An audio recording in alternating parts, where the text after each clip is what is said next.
औज़ुबिल्लाहिमिनश्शैतानिर्रजीम बिस्मिल्लाहिर्रहमानिर्रहीम रब्बी यस्सिर वला तुअस्सिर वतम्मिम बिल-खैर वबिक नस्तईन। ऐ मेरे रब, आसानी फरमा दीजिए और मुश्किल ना फरमाइए और खैरियत के साथ इस काम को मुकम्मल फरमाइए। डियर स्टूडेंट, अस्सलाम वालेकुम।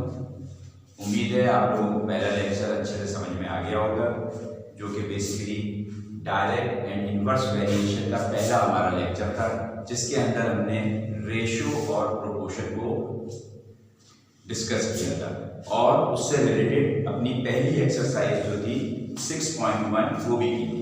उम्मीद है कि आप लोगों ने अपना पहला असाइनमेंट भी कर लिया होगा। एक रिकैप के तौर पर मैं आप लोगों को जरा सा बता देता हूँ जो हमने पहला लेक्चर किया था, उसमें हमने जो चीज़ पढ़ी थी, बेसिकली पहली जो चीज़ हमने पढ़ी थी वो रेशो पढ़ी थी।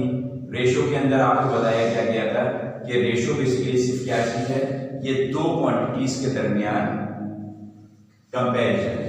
दो क्वांटिटीज के दरमियान जब हम कंपैरिजन करते हैं तो उसको रेशो कहते हैं। अगर हमारे पास दो क्वांटिटीज ए और बी होंगी तो इसको जाहिर करने के लिए हम ये दो पॉइंट लगा के रेशो को जाहिर करते हैं और इसको हम पढ़ते क्या है, इस टू बी।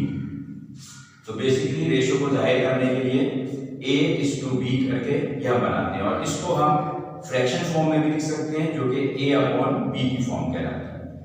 इसी तरह से दूसरी चीज जो हमने पढ़ी थी वो प्रोपोर्शन पढ़ी थी। प्रोपोर्शन के अंदर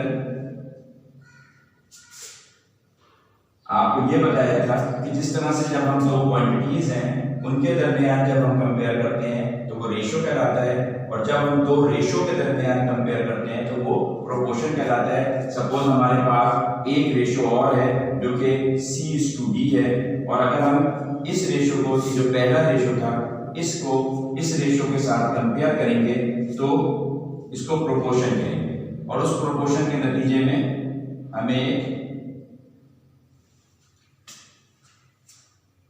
एक इक्विवेलेंट सिंप्लीफाइड रेशो मिलता है। इस प्रोपोर्शन में मैंने आपको भी बताया था कि ये जो एक्सट्रीम की टर्म्स हैं इनको हम एक्सट्रीम्स कहते हैं। जो लास्ट की फर्स्ट एंड फोर्थ टर्म्स हैं ये एक्सट्रीम वैल्यूज कहलाती हैं, और जो दरमियान की सेकंड और थर्ड क्वांटिटीज हैं ये मीन्स कहलाती हैं।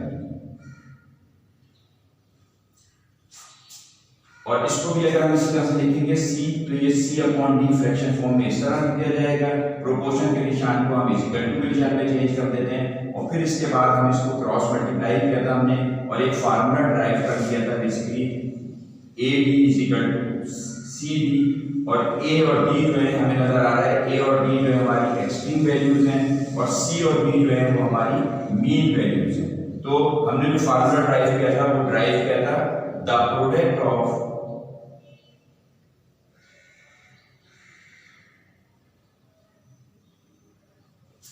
extremes is equal to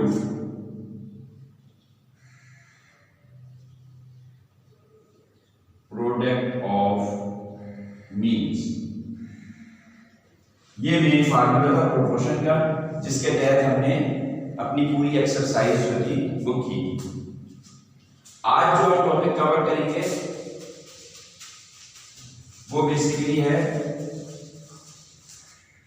proportional division.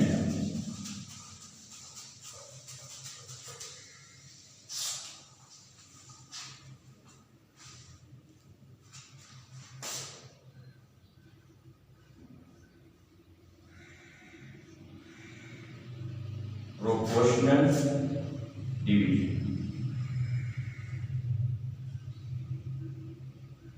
जैसे कि नाम से जाहिर है, प्रोपोर्शन यानी किसी तनासुब के साथ अगर हम किसी चीज को डिवाइड करेंगे तो उसको बेसिकली प्रोपोर्शनल डिवीजन कहेंगे। और प्रोपोर्शनल डिवीजन की जो डेफिनेशन है उसको आप कह सकते हैं, आप proportional division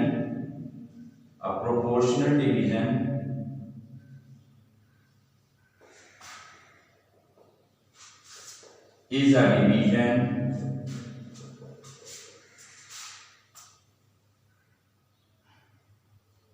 proportional division is a division of quantity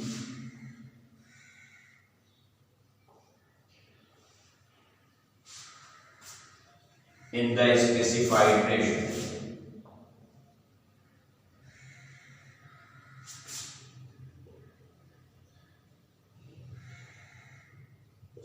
ये डेफिनेशन आप लिख दीजिए कि प्रोपोर्शन डिवीजन जो होती है एक ऐसी डिवीजन होती है जिसमें हम जो भी क्वांटिटी हमें दी गई होती है, जो भी हमें एक टोटल अमाउंट दिया गया होता है, उसको हम जो भी रेशियो दिया गया है उसके तहत डिवाइड करते हैं। अब इसके जो भी सवाल हैं एक्सरसाइज 6.2 जो है उसको करने के 3 स्टेप होते हैं टोटल। हम उन स्टेप्स को भी देख लेते हैं। उन्हीं स्टेप्स के तहत तमाम सवाल हमारे जो हैं वो हल होते हैं। स्टेप नंबर 1 जो है बेसिकली इसका वो है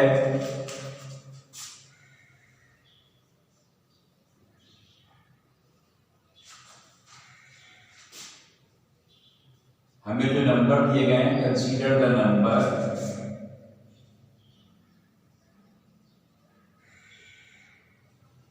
in the ratio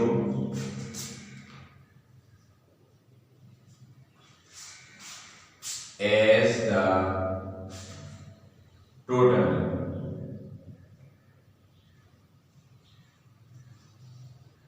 of unit। पहला स्टेप इसका ये है कि हमें जो भी नंबर दिए गए हैं रेशियो के, उनको हमने टोटल नंबर्स उसके हमने निकाले। दूसरा जो है स्टेप इसका है find the quantity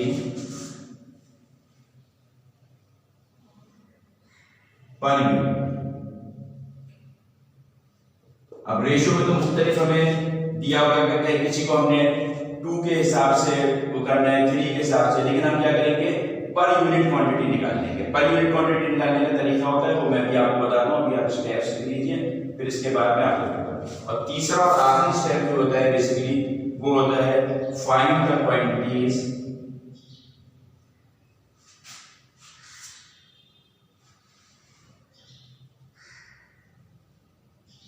of each ratio.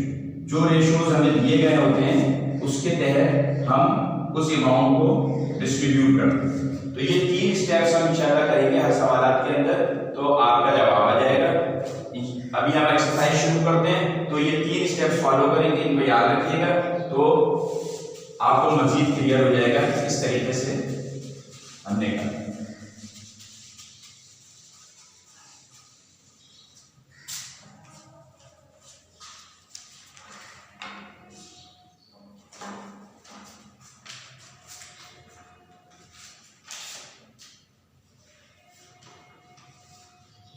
Exercise 6.2 है।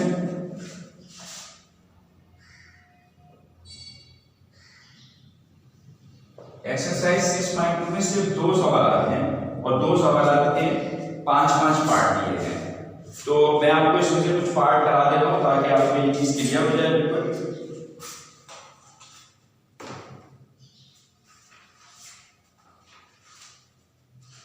इसका क्वेश्चन नंबर 1 है,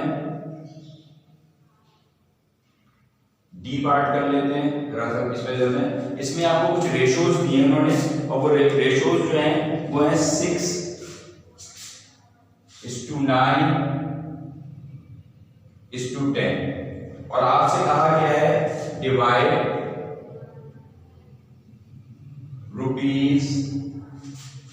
₹500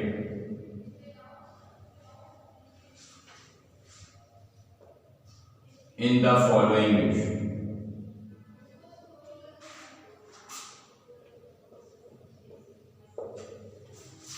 क्वेश्चन नंबर 1 का पार्ट ये है कि 500 रुपए डिवाइड करने हैं आपको इस रेशियो के हिसाब से।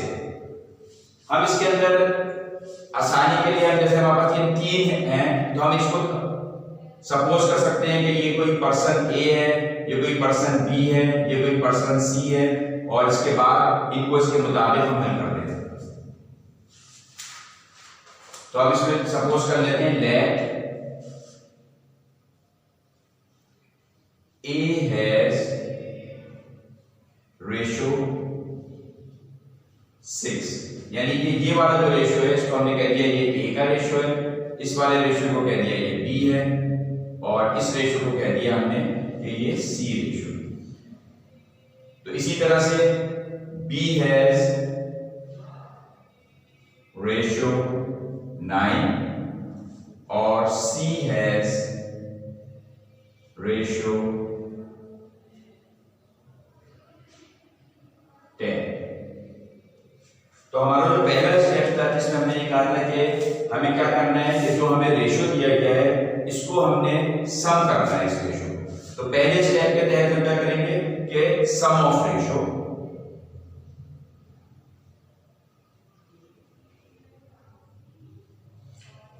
सम ऑफ रेशियो क्या है? सम ऑफ रेशियो है 6 प्लस 9 प्लस 10। ये तीन रेशियो भी मिलते हैं हमें सवाल के अंदर, 6 9 और 10 को हमने तीनों ऐड कर दिए, और तीनों को ऐड करके जो हमने इसको किया तो इसका हमारा जवाब आया 25। दूसरा स्टेप जो था वो ये था कि जिसमें हमने क्या करना है पर यूनिट कॉस्ट निकालनी है। तो पर यूनिट जो बेसिकली आ रही है किसी भी चीज की पर यूनिट कॉस्ट निकालने के लिए हम क्या करते हैं कि जो हमें टोटल अमाउंट दिया गया हुआ होता है उसको डिवाइड कर देते हैं सम ऑफ रेशियो से, तो हमें यूनिट कॉस्ट मिल जाती है। तो हमें क्या अमाउंट दिया गया यहाँ पर डिवाइड करने के लिए 500 दिया गया। तो अब हम क्या करेंगे 500 को 500 से डिवाइड कर देंगे 25 को। तो स्टेप 2 जो है उसको लिखने का तरीका क्या क्या होता है कि रुपीस पर यूनिट,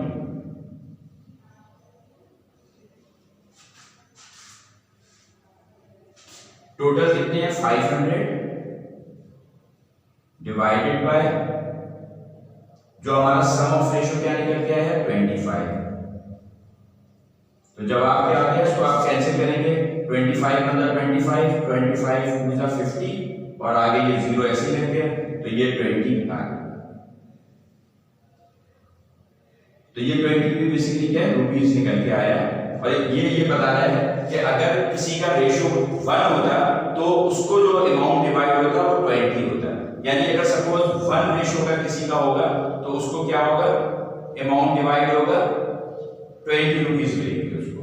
तो अब हमने यहाँ इसी तरतीब से बेसिकली जिसका रेशियो 6 है, जिसका रेशियो 9 है, जिसका रेशियो 10 है उसमें अमाउंट को डिवाइड करना है।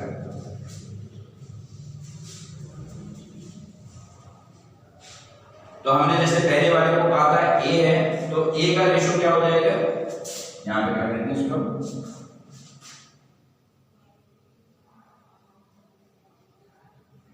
hence the share of a, तो ए का रेशियो था 6 मल्टीप्लाई बाय जो हमने निकाला है रुपीस पर यूनिट, इससे मल्टीप्लाई कर देंगे इनटू 20। तो क्या जवाब है आपके पास रुपीस 120। तो बेसिकली इस 500 रुपीस में से 100 रुपीस जो है वो इस ए पर्सन को, जो ए शख्स है इसको मिले। इसी तरह से अगर आपको दूसरे नंबर पे शेयर निकालना है बी का, शेयर ऑफ बी, बी जो है वो ये सेकंड पर्सन है जिसका रेशियो क्या दिया गया है 9, इसको 9 के रेशियो से तकसीम करना है। तो यहाँ पर टोटल अमाउंट वही है हमारे पास 500 है और इसका रेशियो जो दिया गया है वो 9 दिया गया है। तो 9 को हम मल्टीप्लाई कर देंगे किससे, जो हमने पर यूनिट कॉस्ट निकाली थी, पर यूनिट रुपीस निकाले थे उससे। तो पर यूनिट रुपीस थे कितने 20, तो ये आपका जवाब आ गया 180 रुपीस। तो ये जो है ये निकल के आया आपके पास रुपीस 180। तो ए को मिलेंगे 120 रुपए, बी को मिलेंगे 180 रुपीस। और तीसरा जो था वो हमने इसको सपोज किया था कि ये सी है, तो शेयर ऑफ सी क्या हो जाएगा, शेयर ऑफ सी हो जाएगा इसका जो रेशियो दिया था 10 मल्टीप्लाई बाय जो हमने रुपीस पर यूनिट निकाले 20 और इसका जवाब आ जाएगा 200 रुपीस। 200 रुपीस लिखना जरूरी होता है, जो भी यूनिट है जिस चीज को भी डिवाइड करना है उसका जो यूनिट है वो हम यहाँ रखेंगे। तो इस तरह से हमें ये पता चला कि जो ए शख्स था उसको मिलेंगे 120 रुपीज, बी को मिलेंगे 180 और सी को मिलेंगे 200। अगर आप इस सवाल को ये देखने के लिए कि हमने ये सही किया है या गलत किया है, अगर आप इन तीनों शेयर्स को जमा करेंगे तो आपका जवाब क्या आ जाएगा, वापस टोटल अमाउंट आ जाएगा जो कि 500 रुपीज डिवाइड करने थे। इन सबको अगर आप जमा करेंगे सिर्फ वेरीफाई करने के लिए कि आपका जवाब सही है कि नहीं है, अपने उसको चेक करने के लिए, तो आप इसको देखेंगे 120 प्लस 180 प्लस 200, तो ये आपका जवाब वापस 500 है। तो इस तरह आपको पता चल गया कि आपने ये जिस तरह जो आपने इसको शेयर को जो तकसीम किया है ये बिल्कुल सही है। तो ये हमारा था क्वेश्चन नंबर 1 का पार्ट डी। इसमें मुख्तलिफ पार्ट दिए हुए हैं, जैसे रुपीज तो वही है 500, लेकिन क्या किया है, रेशो को बदल बदल के लेते हैं। तो बिल्कुल सेम इसी तरह से आपने तमाम सवालों को इसी तरीके से करना है। इसका फिर एक है क्वेश्चन नंबर 2, वो क्वेश्चन नंबर 2 और मैं आपको एक करा देता हूँ तो जरा आपको और मजीद चीजें के लिए।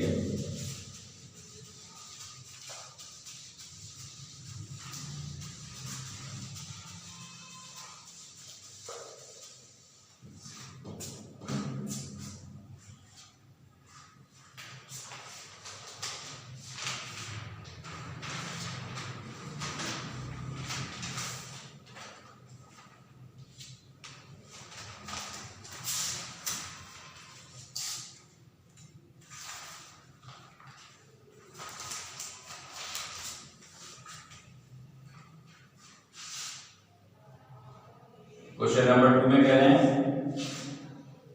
Find the angles of a triangle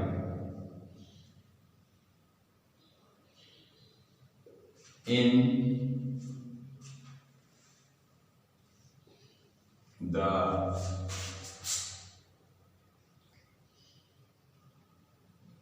following ratio.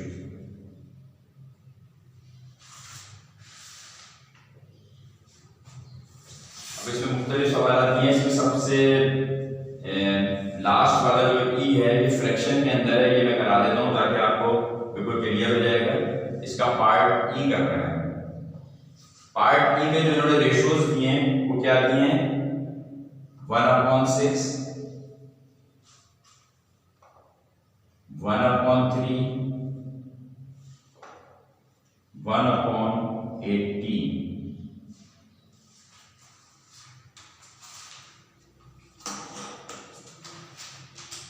अच्छा, इसके अंदर देखिए रेशियो में फ्रैक्शन में दे दिए। हमारा पहला स्टेप ये होता था कि हम क्या करते थे कि ये जो रेशियो है इसका हम क्या करते थे, सम ऑफ रेशियो करते थे और उसको सिंपली ऐड कर लिया करते थे।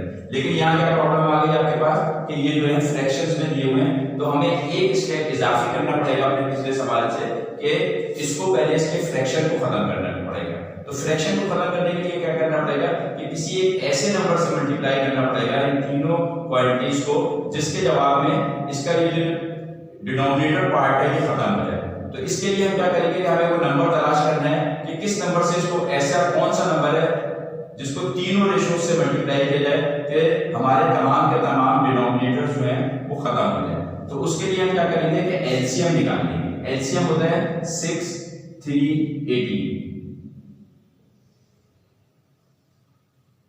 2 से किया ऐसे 2 3 is 6, 3 को ऐसे निकाल दिया, 2 9 is 8।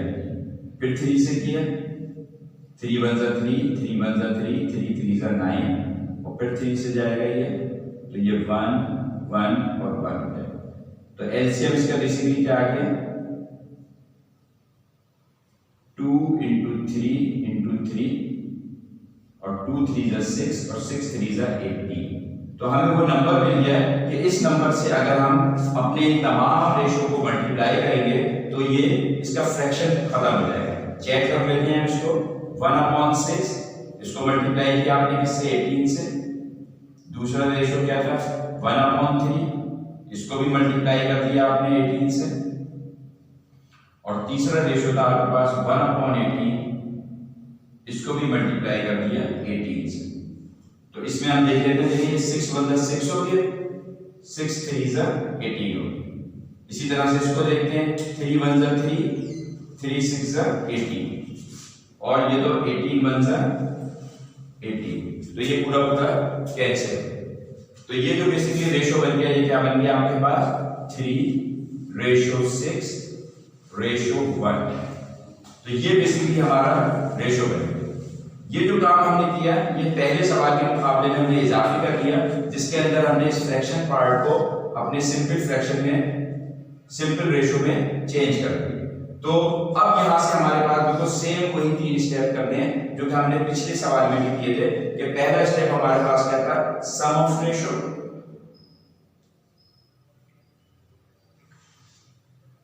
सम ऑफ रेशो क्या हो जाएगा, इन तीनों रेशोज को हम ऐड कर देंगे, 3 + 6 + 1 = 10।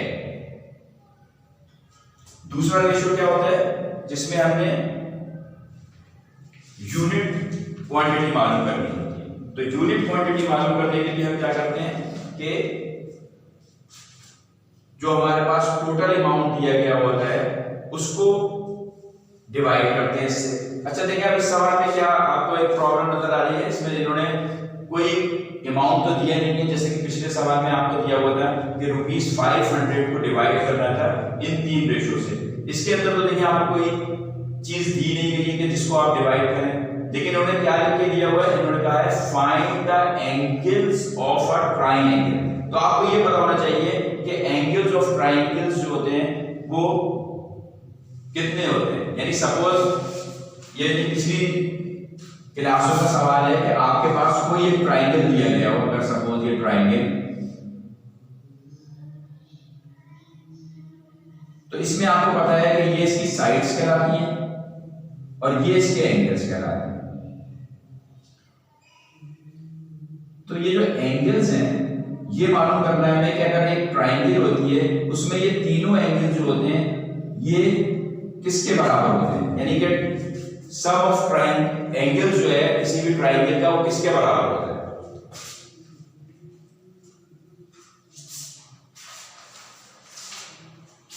तो बेसिकली ये चीज आपको पता होनी चाहिए, क्योंकि ये जो है इसमें हम ये कह सकते हैं कि अगर ये एंगल 1 है, ये एंगल 2 है, ये एंगल 3 है, तो हमें मालूम है कि measurement angle 1 = measurement angle 1 plus measurement angle 2 plus measurement angle 3, ये जो होते हैं ये बराबर होते हैं 180 डिग्री। चाहे ये किसी भी किस्म के ट्रायंगल हो, चाहे ये इक्विलेटरल ट्रायंगल हो, चाहे ये आइसोसेलेस ट्रायंगल हो, चाहे ये स्क्वायर ट्रायंगल हो, यानी कि अगर ये ट्रायंगल की शेप कुछ इस तरह की बन रही है, ये भी ट्रायंगल है, इसके अंदर भी जो एंगल्स होते हैं इनको सम किया जाएगा तो हमेशा इन एंगल्स का सम जो है वो 180 डिग्री है। चाहे ये इस किस्म की कोई ट्रायंगल हो आपके पास, इसको भी अगर आप सम करेंगे तो इसके भी तीनों एंगलों का सम जो है angle 1 plus angle 2 plus angle 3, इनका सम क्या आएगा 180 है। तो ये चीज जो है ये हमें ऑलरेडी मालूम है कि किसी भी ट्रायंगल के जो एंगल्स होते हैं उनका सम जो होता है वो 180 डिग्री होता है। तो इसका मतलब क्या हुआ कि हमें जो इन्होंने कहा है कि find the angles of a triangle in the following ratio. तो इसका मतलब ये है कि हमें 180 डिग्री टोटल जो इसके एंगल्स हैं इनको डिवाइड करना है इस रेशियो के तहत। तो अब इसको करने के लिए हम क्या करेंगे कि सेकेंड स्टेप इसका angle per unit of ratio क्या हो गया इसका,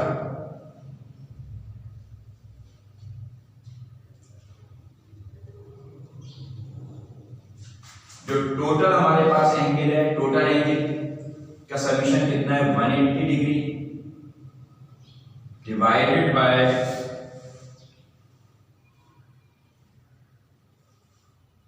ये जो हमने निकाला अपना सम ऑफ रेशियो कितना निकाला 10 से इसको डिवाइड कर देंगे तो हमारे पास पर यूनिट रेशियो निकल के आ जाएगा। तो 10 को इससे मल्टीप्लाई करेंगे तो 10 × 10, 8 इधर चला गया, 10 8 से 80, तो हमारे पास जवाब आ गया 80 डिग्री। ये जो साइन होता है ये किसका होता है, डिग्री का होता है।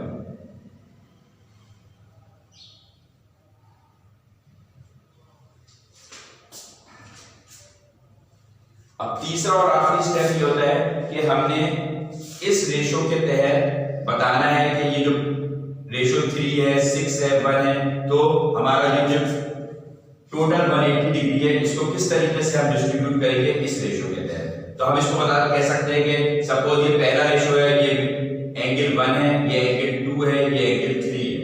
तो हम इसको किस तरीके से बता सकते हैं, इसको सिंपल इधर मैं कर देता हूं कि फर्स्ट एंगल जो है आपका वो है 3। तो इसको अगर हमें बताना होगा कि ये इसकी क्या वैल्यू है, इसकी वैल्यू क्या होगी 3 multiply by unit of ratio आया था 18, इसको 18 से मल्टीप्लाई कर देंगे तो 18 थ्रीजा जो है वो इसके एंगल आ जाएंगे। तो 18 थ्रीजा क्या होता है 54। तो 54 डिग्री जो है वो क्या पता चला हमें, इसका जो अगर सपोज ये हमारी ट्रायंगल है तो इस ट्रायंगल का जो पहला एंगल है ये क्या है 54 डिग्री है, ये वाला है। इसी तरह से दूसरा एंगल मालूम करेंगे, सेकंड एंगल। तो सेकंड एंगल जो है उसका रेशियो क्या दिया हुआ है 6 दिया हुआ है। तो 6 को मल्टीप्लाई कर देंगे पर यूनिट ऑफ रेशियो से, पर यूनिट ऑफ रेशियो 18 दिया हुआ है।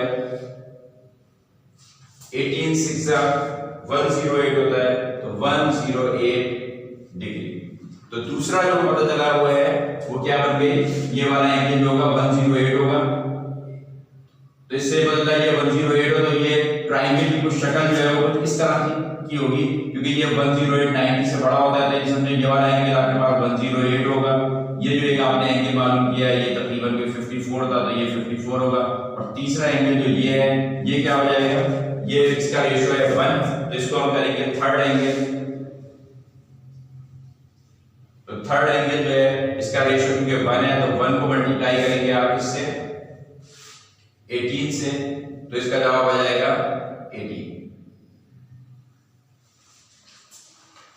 तो बेसिकली आपने ट्रायंगल के जो तीनों एंगल्स थे उनको बता दिया आपने कि पहला एंगल 54 डिग्री होगा, दूसरा 108 डिग्री होगा और तीसरा एंगल जो होगा वो 18 डिग्री होगा। अपने जवाब को जैसे हमने पहले अपने सवाल को उसको वेरीफाई किया था जवाब को, तो आप इसको भी हम दोबारा वेरीफाई कर सकते हैं कि ये जो जवाब हमारा आया है सही आया है या गलत आया है। तो इसको अगर हम इन तीनों को जमा कर लें तो हमारे पास जो total angles of a triangle होते हैं वो आ जाने चाहिए। तो हम इसको जमा कर लेते हैं 54 108 और 18। तो ये 8 और 8 4 0 आ गया, यहाँ पे 2 पर आ गया 7, ये 8 हो गया और ये 1।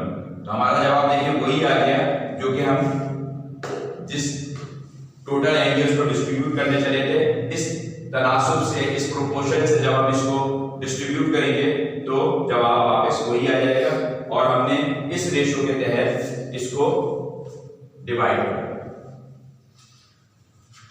तो इस सवाल में सबसे इंपॉर्टेंट चीज जो थी वो ये थी कि अगर आपको रेशियोज जो हैं वो फ्रैक्शन की फॉर्म में दिए गए हैं तो पहले आप उसको एलसीएम निकाल के वो नंबर ढूंढ लेंगे कि इस नंबर से इसको मल्टीप्लाई किया जाए कि ये रेशियो जो है ये सिंपल फॉर्म में बन जाए। सिंपल फॉर्म में जब रेशियो बन गए तो हमने जैसे कि हमारे 3 स्टेप होते हैं, पहला, दूसरा और ये तीसरा स्टेप के ये 3 स्टेप क्या होते हैं कि सबसे पहले हमने सम ऑफ रेशियो किया, दूसरे नंबर पे हमने unit of per unit of ratio मालूम किया जिसमें जो टोटल था उसको डिवाइड कर दिया, ये जो जवाब आया था 18 आ गया। और फिर हमारे पास जो रेशियो गिवन थे उस रेशियो को इस पर यूनिट से मल्टीप्लाई करते गए तो हमें तीनों जवाब हमारे मिल जाए।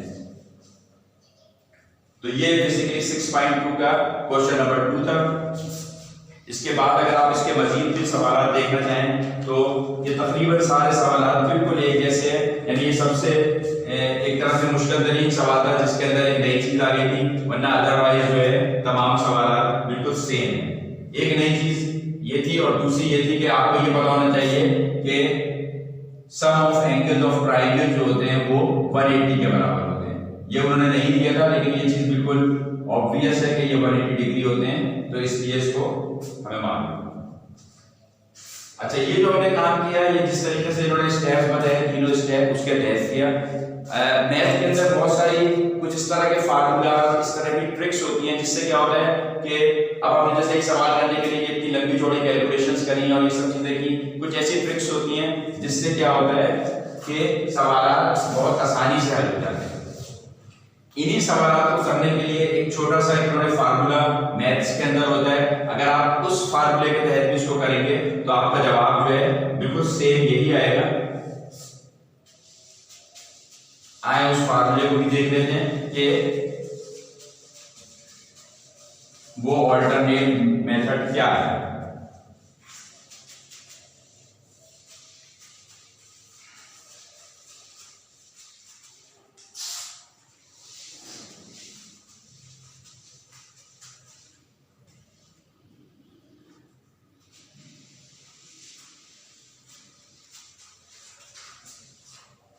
हमने जो भी पहला सवाल किया था उसी को अगर उस फार्मूले के तहत करेंगे तो क्या होगा।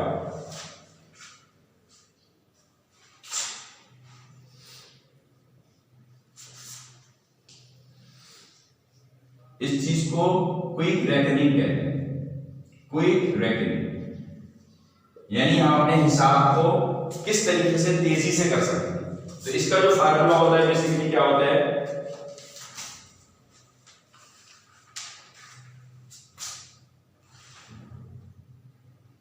इससे एक तो ये होता है कि हमारे पास टाइम की बचत हो जाती है जो हम काम कर रहे हैं, और हमारा जो एक सवाल कर रहा था हमने बहुत लंबा चौड़ा सा, उससे क्या हुआ उसका साइज भी रिड्यूस हो गया। तो इसका फार्मूला ये है कि बेसिकली अगर आपको ये मालूम करना हो कि ए का शेयर क्या है, कोई भी हम ए की वो चीज कर रहे हैं, तो उसका फार्मूला क्या होगा कि ए का शेयर जो है वो बेसिकली क्या हो जाएगा, the ratio of A divided by total ratio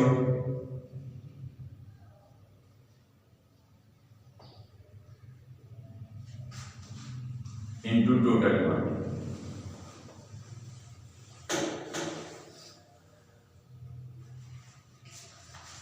इसी तरह से जब हम b का शेयर मालूम करेंगे तो रेशियो ऑफ b यहां पर रख देंगे, बाकी तमाम चीजें सेम होंगी। और इसी तरीके से जब हम C का शेयर मालूम करेंगे तो सिर्फ C का रेशियो यहाँ पर रख देंगे, बाकी क्वांटिटी ये होगी। तो ये सवाल अगर हमारा बल था, इसके अंदर हमें ये दिया गया था कि एक रेशियो दिया था जो हमने पहले किया था, वो बेसिकली क्या था,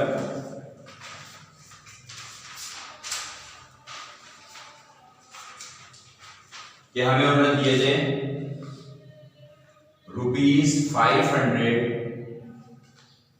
₹500 हमें टोटल अमाउंट दिया था उन्होंने, और हमसे ये कहा गया था कि इस ₹500 को हम 6 × 9:10 के रेशो से डिस्ट्रीब्यूट कर दें। अगर हमने इसको सपोज किया है कि ये ए है, ये बी है, ये सी है, तो ठीक है, तो अगर ये ए है, ये बी है और ये वाला सी है, तो ए बी सी 3% को ये ₹500 इस रेशो से अगर हमें तकसीम करने हो तो इस फार्मूले के तहत हम किस तरह से करेंगे। तो इसमें ए है, ए का शेयर क्या हो जाएगा, रेशो ऑफ ए क्या है 6 है, 6 को ऊपर लिख देंगे। टोटल रेशो कितना है 6 + 9 + 10 25 है, इनटू टोटल क्वांटिटी या टोटल रुपीस जो कि हमें डिस्ट्रीब्यूट करने हैं वो क्या दिए गए हैं, वो 500 दिए गए हैं। तो 500 को यहाँ पे लिख देंगे, इसको सिंपलीफाई करेंगे, 25 × 25, 25 × 50, 0 ऐसे कैसे कर गया, और 6 को मल्टीप्लाई करेंगे 20 से तो ये आ जाएगा 120, और ये बेसिकली क्या है रुपीस है, तो इसको हम यहाँ पे इसके आगे इसका यूनिट रुपीस लिख देंगे। तो पहला सवाल में आपने देखा होगा कि हमने 3 स्टेप करते थे, जिसमें हम पहले सम ऑफ रेशो करते थे और फिर इसके बाद पर यूनिट क्वांटिटी निकालते थे, और फिर पर यूनिट क्वांटिटी निकालने के बाद उसका शेयर जो है उसके तहत तकसीम करते थे। तो यहाँ अगर हमारे पास ये एक फार्मूला हो तो इस फार्मूले से हमने ए का शेयर डायरेक्टली निकालना। इसी तरह से अगर बी का शेयर निकालना हो तो बी का शेयर क्या हो जाएगा, सिंपली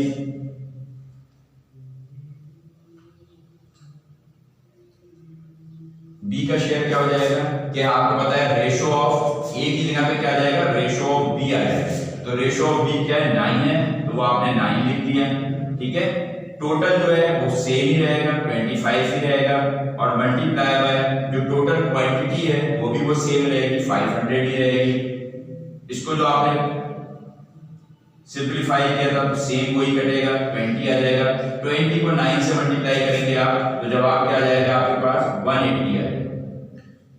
तो ये भी रुपीस में होगा। तो आपको पता लगा बी का शेयर जो था वो 180 था, हमने अपने पहले सवाल में जो किया था। बिल्कुल आप अपने रिजल्ट चेक करेंगे तो ए का शेयर 120 आया था उसके अंदर, बी का शेयर 180 आया था, और सी का शेयर जो है मालूम करने के लिए आपको क्या करना पड़ेगा, सिंपली इसकी जगह पर बस आपने क्या लिखना है, सी का शेयर मालूम करने के लिए 9 की जगह पे आप 10 रख देंगे, 10/25 into 500। सेम बिल्कुल वैसे ही आपने सिंप्लीफाई किया, इसको 20 आ गया, और 1020 का जो होता है ये क्या होता है, ₹200। तो बेसिकली जो पहला सवाल हमने किया था उसके जवाब आप देखेंगे कि पहले ए का शेयर 120 आया था, दूसरे का 180 आया था, और तीसरे का 200 आया था। तो ये एक ऑल्टरनेट मेथड है उसी सवाल को करने का।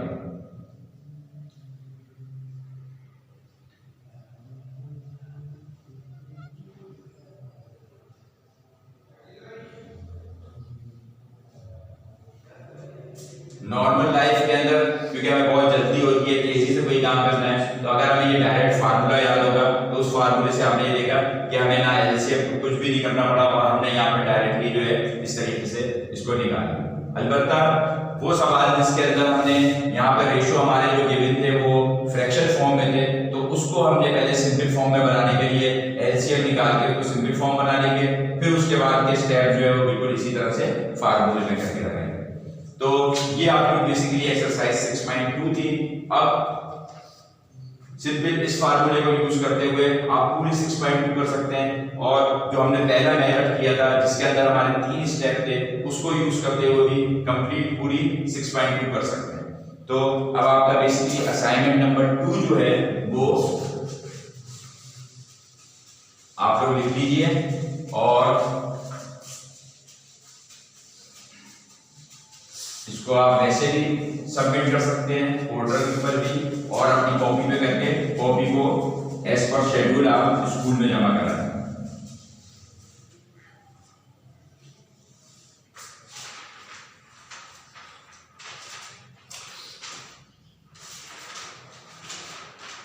तो आप लोग नोट कर लें तमाम लोग। आपका असाइनमेंट नंबर 2 ये है आपका एक्सरसाइज नंबर 6.2। इसमें सिर्फ 2 ही क्वेश्चन हैं, क्वेश्चन 1 और क्वेश्चन 2। इसके पार्ट हैं A B C D E, और इसके भी सेम यही पार्ट हैं ए बी सी डी और ई। ये करने हैं, ये आपने बिल्कुल करने हैं नॉर्मल से। फिर इसके बाद आप ऐसा कीजिएगा कि क्वेश्चन नंबर 1 और क्वेश्चन नंबर 2 इन दोनों के दो सवाल डी और ई पार्ट, डी पार्ट और ई पार्ट, इनको आप जो हमने अभी मेथड किया है क्विक रेकनिंग का,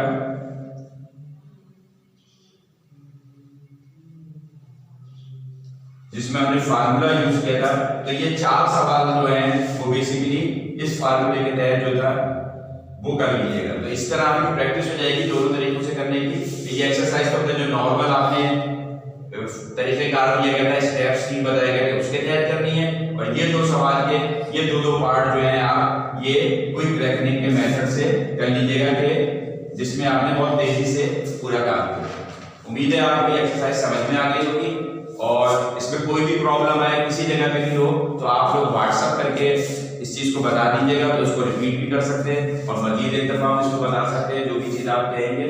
लेकिन ये कि उम्मीद है मुझे इसमें कोई ऐसी मुश्किल वाली बात नहीं है, आप बहुत आसानी के साथ इसको कर सकते हैं। इसको थोड़ी सी अपनी कोशिश करेंगे तो इंशाअल्लाह ताला ये एक्सरसाइज आपकी सॉल्व हो जाएगी। जज़ाकल्लाह।